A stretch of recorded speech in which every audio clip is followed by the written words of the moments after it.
আমাদের দুর্ভাগ্য, এই দুর্নীতিবাজ, অপদার্থ, মিথ্যুক, গণহত্যার দোসর এখনো বাংলাদেশের রাষ্ট্রপতি।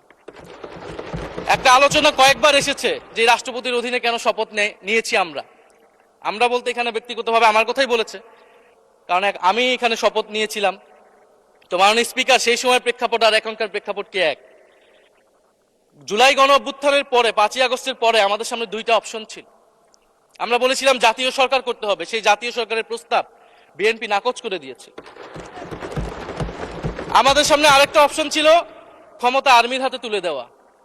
যদি আমরা সেই দিকে আগাতাম, আজকে তারা এখানে বসতে পারতেন কিনা মাননীয় স্পিকার সেটা সন্দেহ আছে।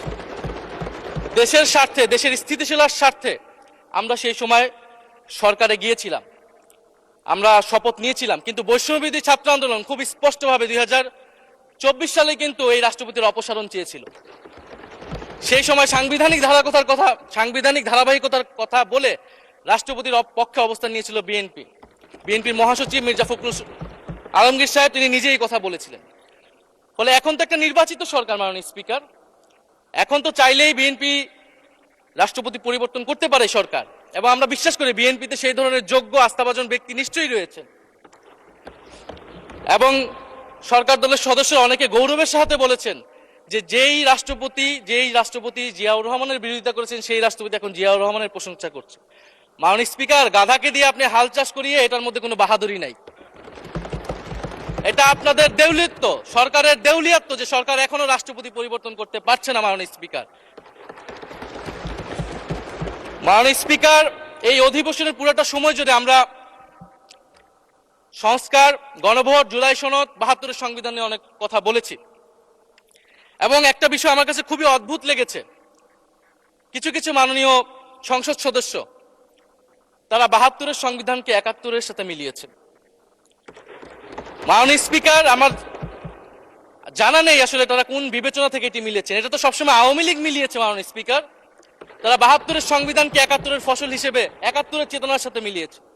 72-এর মূলনীতিকে 71-এর মূলনীতি বলে 71-এর আদর্শ হিসেবে প্রচার করেছেন। আমরা তো সেটার বিরোধিতা করেছি মাননীয় স্পিকার সবসময়, এবং বিএনপির বহু নেতা এটার বিরোধিতা করেছে মাননীয় স্পিকার। 72-এর সংবিধানের ক্রিটিসিজম, সমালোচনা 72 সাল থেকেই বাংলাদেশে শুরু হয়েছিল।